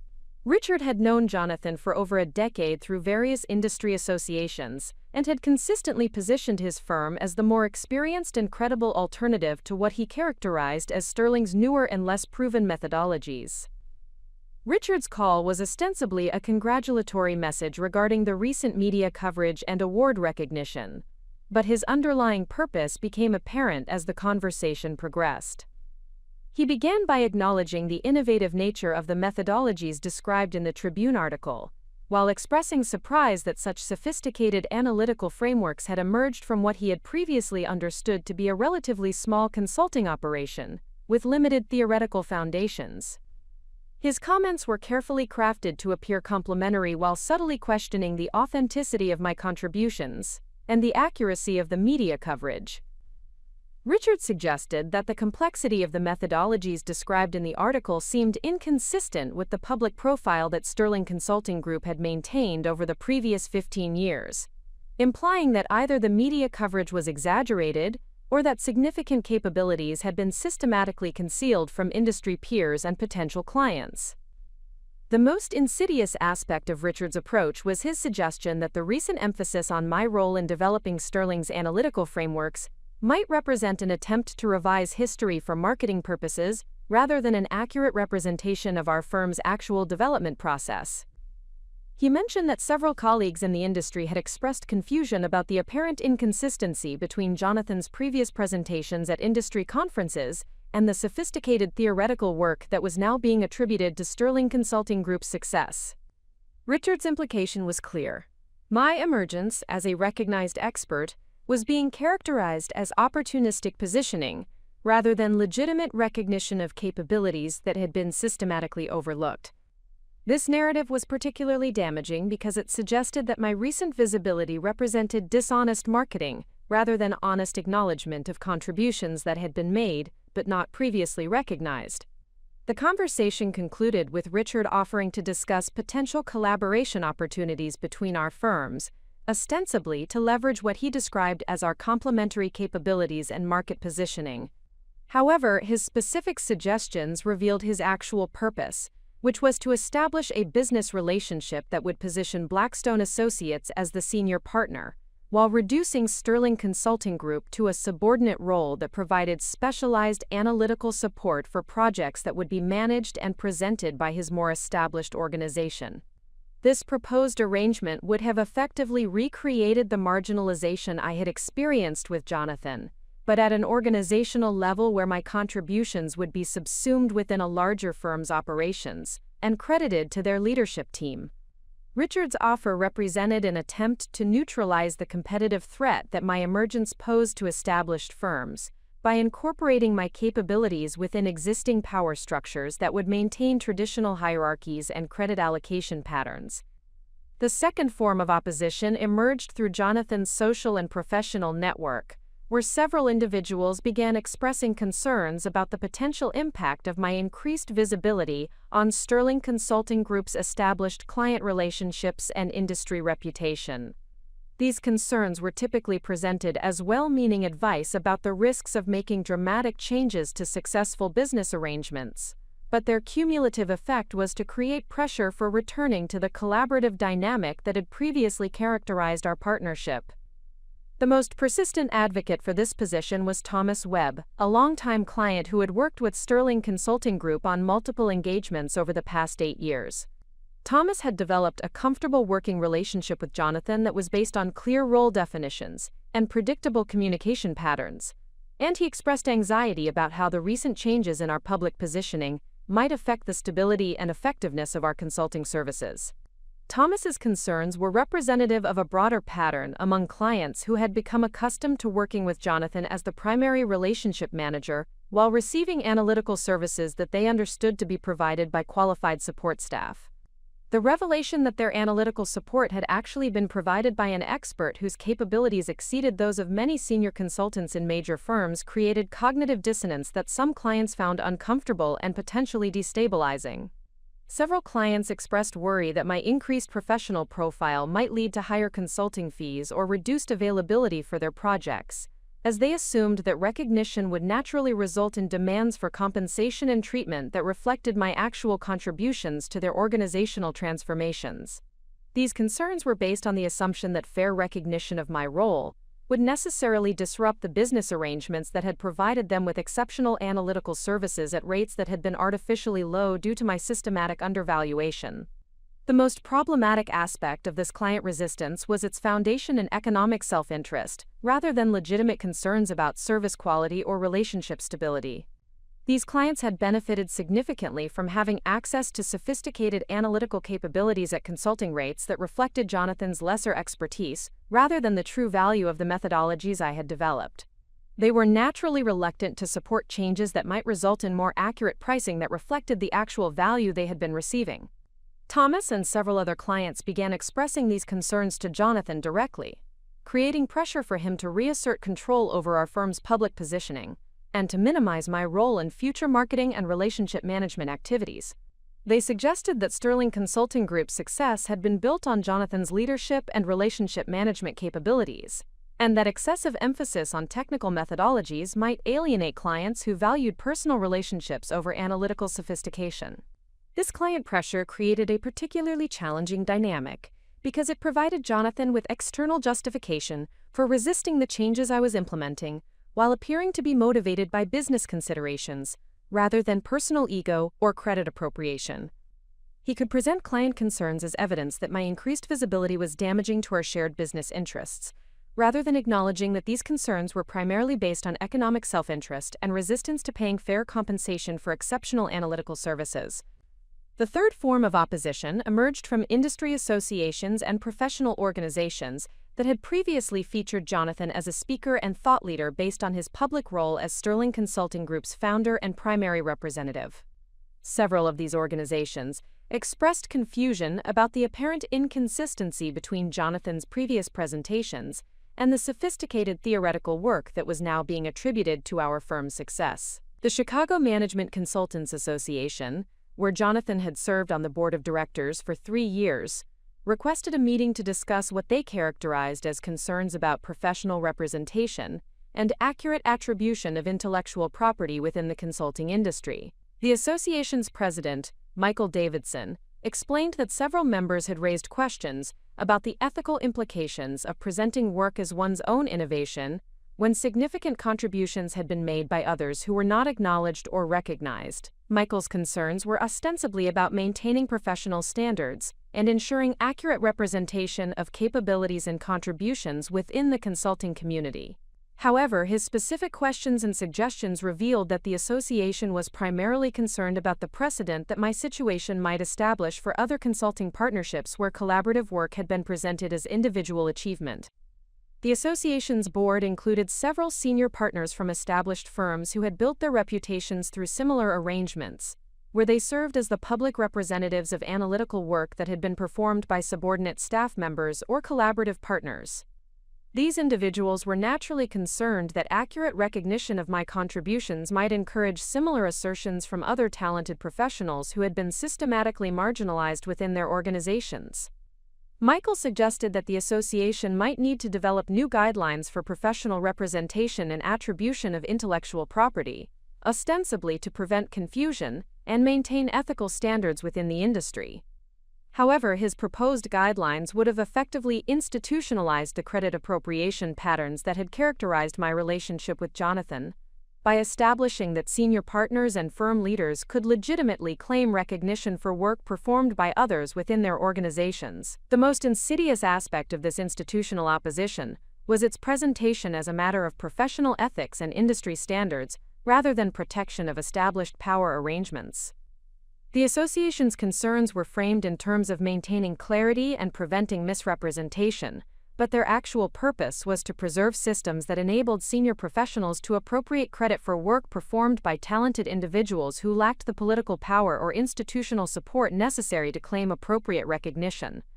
Despite the multifaceted nature of this opposition, I found that my confidence in my position and my commitment to authentic professional representation remained unshaken.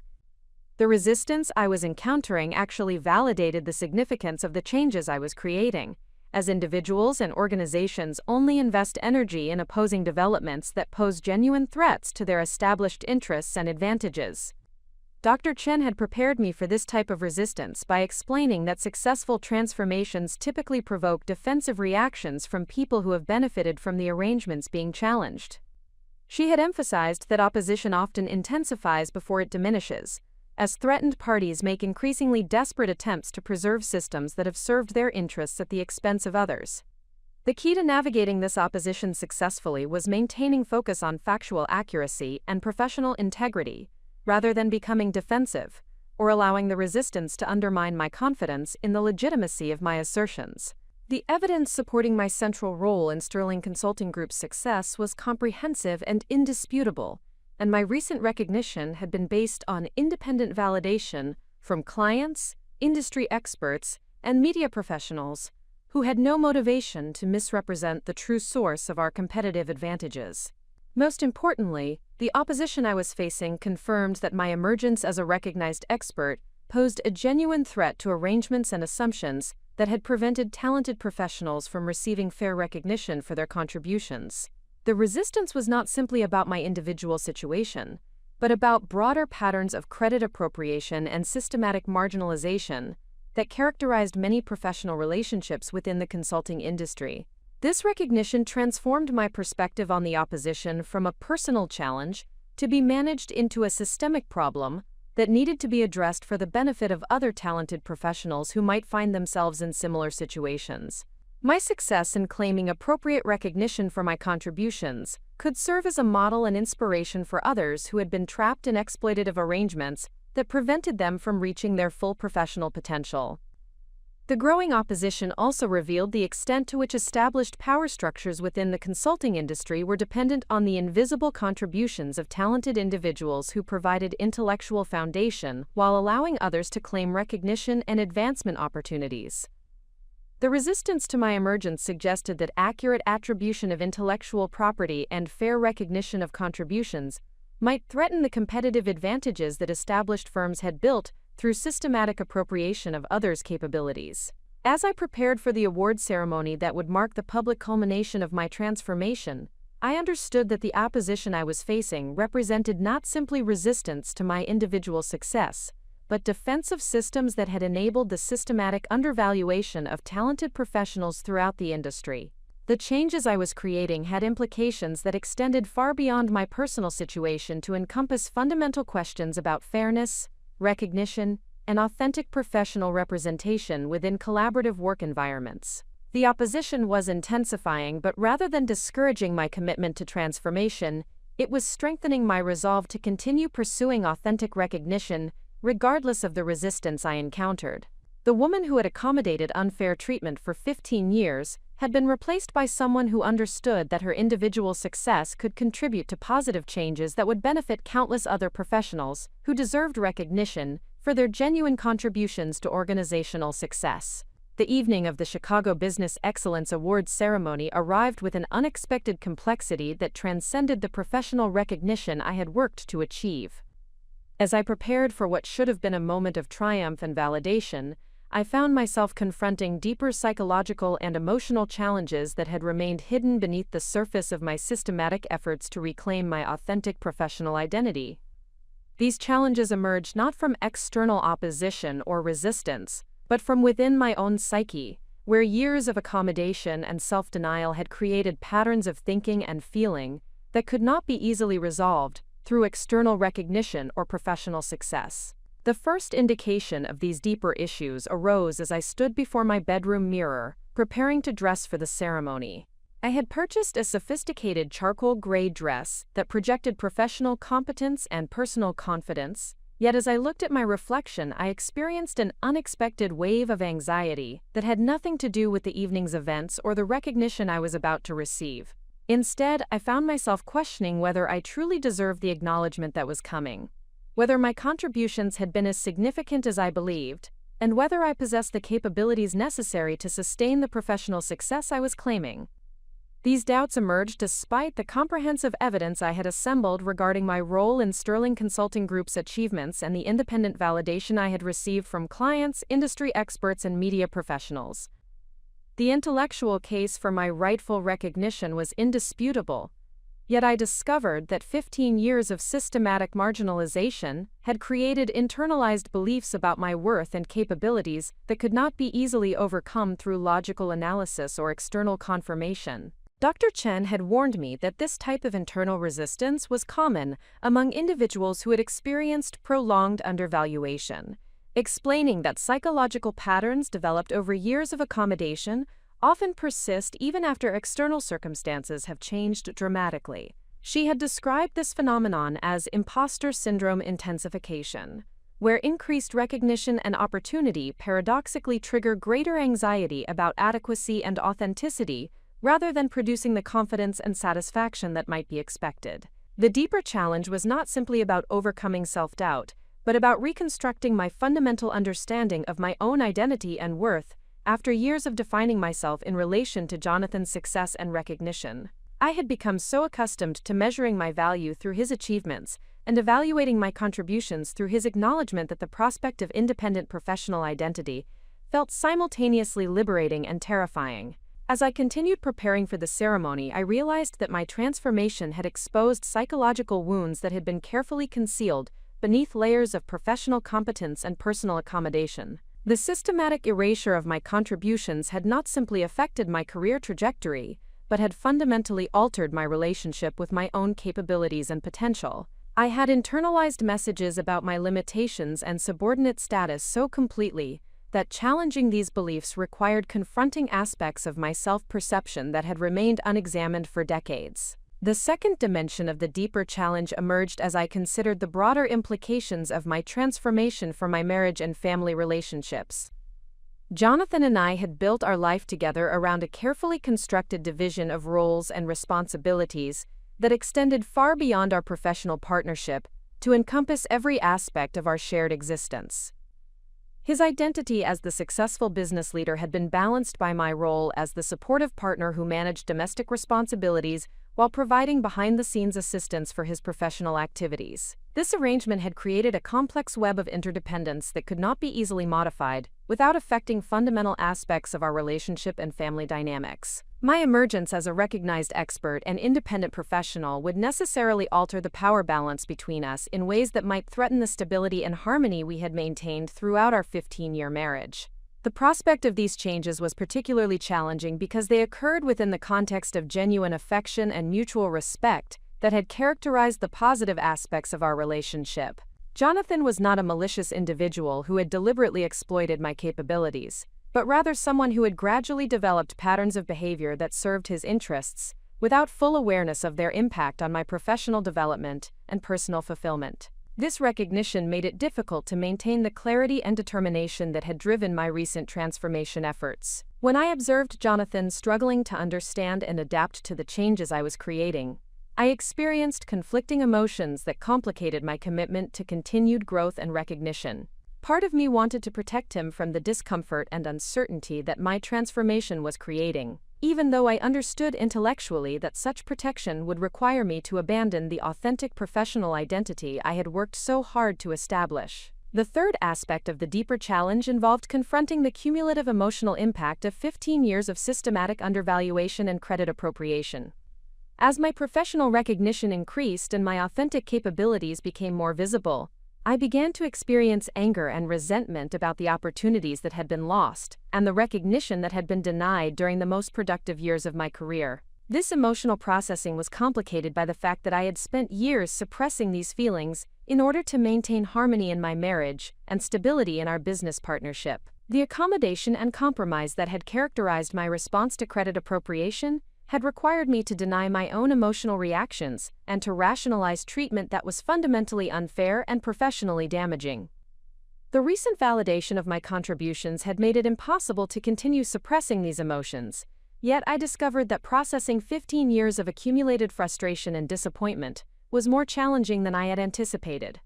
The anger I felt about missed opportunities and stolen recognition was accompanied by self-directed frustration about my own complicity in arrangements that had prevented me from reaching my potential earlier in my career.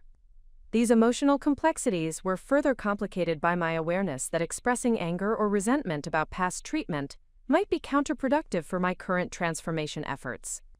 The professional recognition I was receiving required me to project confidence and competence, rather than revealing the psychological struggles that had accompanied my journey toward authentic self-expression. However, Dr. Chen had emphasized that successful transformation required processing these difficult emotions rather than continuing to suppress them in service of external expectations or relationship maintenance. She explained that individuals who attempted to bypass the emotional work associated with reclaiming their authentic identity often found that their professional success was undermined by unresolved psychological conflicts that manifested as self-sabotage or inconsistent performance. The fourth dimension of the deeper challenge involved developing new patterns of self-advocacy and boundary maintenance that would support my continued professional growth while protecting me from future exploitation or marginalization. The skills and strategies that had enabled me to reclaim recognition for my past contributions were different from those required to ensure fair treatment and appropriate acknowledgement in future professional relationships. This challenge was particularly complex because it required me to fundamentally alter my approach to collaboration and partnership without becoming defensive or confrontational in ways that might damage valuable professional relationships. I needed to develop the ability to advocate for my interests and contributions while maintaining the collaborative spirit and analytical focus that had made my work valuable to clients and colleagues. The transformation from accommodation to advocacy required me to overcome deeply ingrained patterns of conflict avoidance and people-pleasing that had characterized my approach to professional relationships throughout my career. These patterns had served important functions during my years of marginalization, as they had enabled me to maintain working relationships and continue contributing to organizational success despite the systematic undervaluation I was experiencing. However, the same patterns that had provided psychological protection during my period of marginalization now threatened to undermine the professional recognition and authentic identity I had worked to establish. Learning to assert my worth and claim appropriate recognition without apologizing or minimizing my contributions required developing new capabilities that felt foreign and uncomfortable despite their necessity for continued success. The deeper challenge also encompassed my need to develop resilience and emotional regulation strategies that would enable me to sustain high performance while navigating the increased scrutiny and expectations that accompanied professional recognition. The visibility I had gained through my recent transformation efforts had created opportunities for greater impact and influence, but it had also exposed me to forms of criticism and evaluation that I had previously avoided through my behind-the-scenes role. As I prepared to leave for the award ceremony, I understood that the evening would represent more than professional recognition or validation of my contributions to Sterling Consulting Group's success.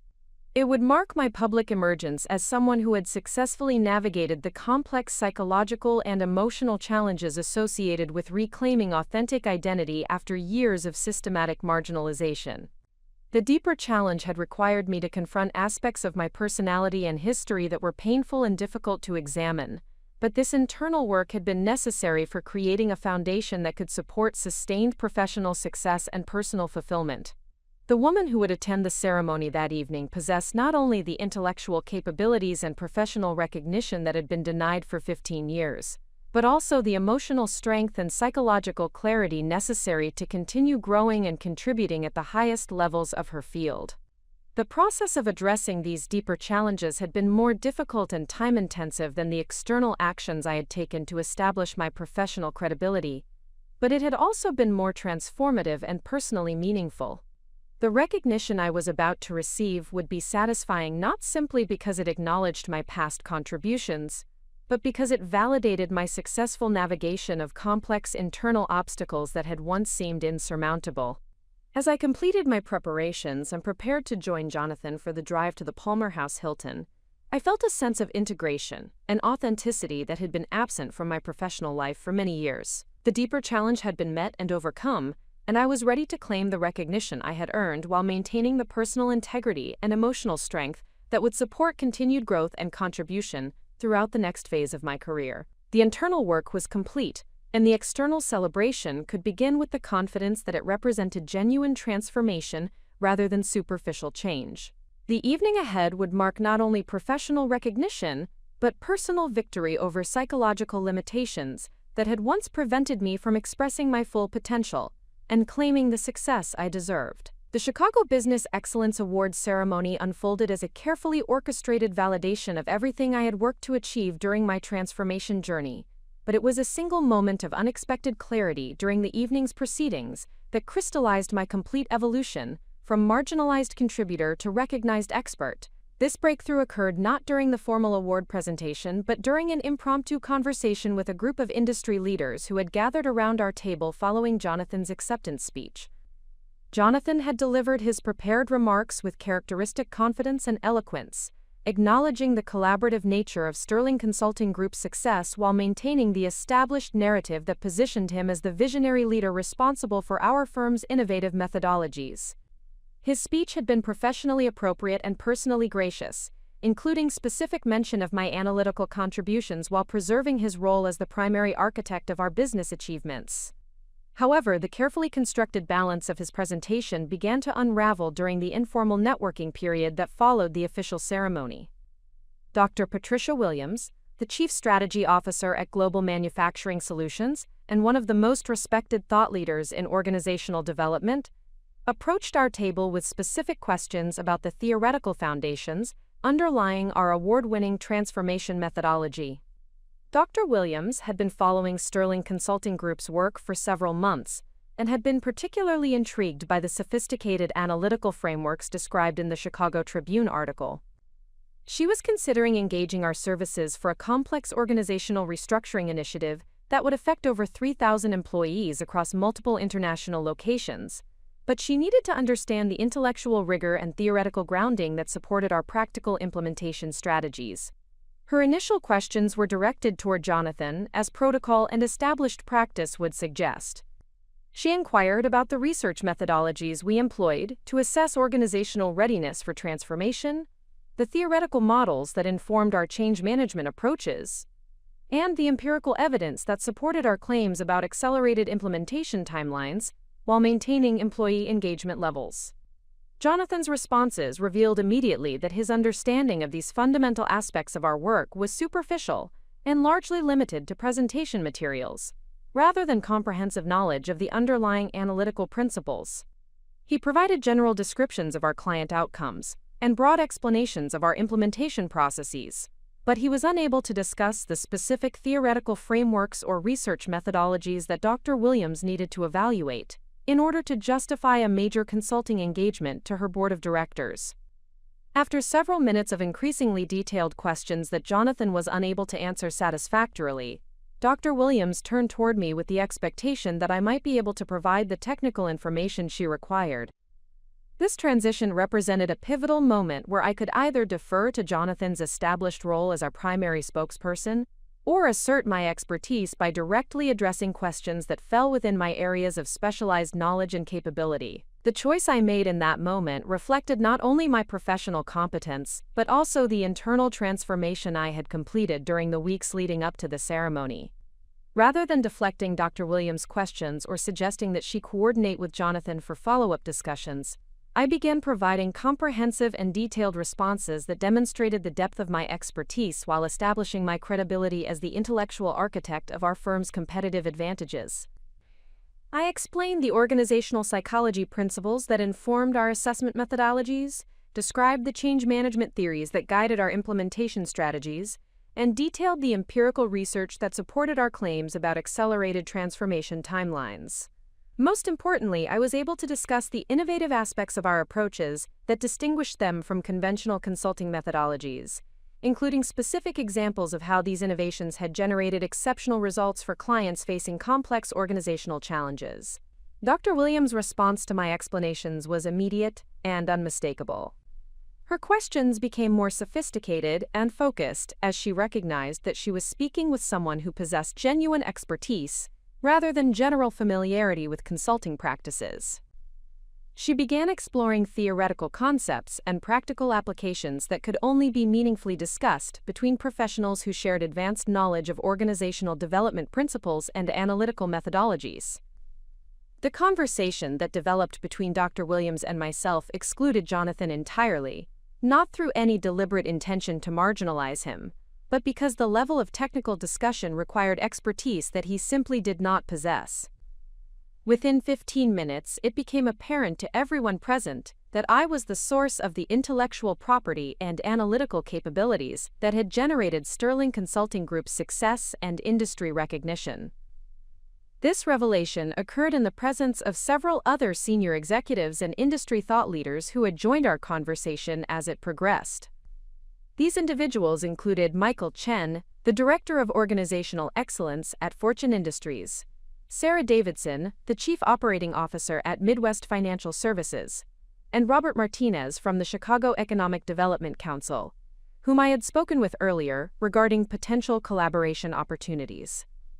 The group's recognition of my expertise was accompanied by their growing awareness that the established narrative regarding Sterling Consulting Group's leadership and intellectual foundations had been incomplete or inaccurate. Several participants made comments that revealed their surprise at discovering that the sophisticated analytical work they had attributed to our firm's general capabilities was actually the product of my individual research and development efforts.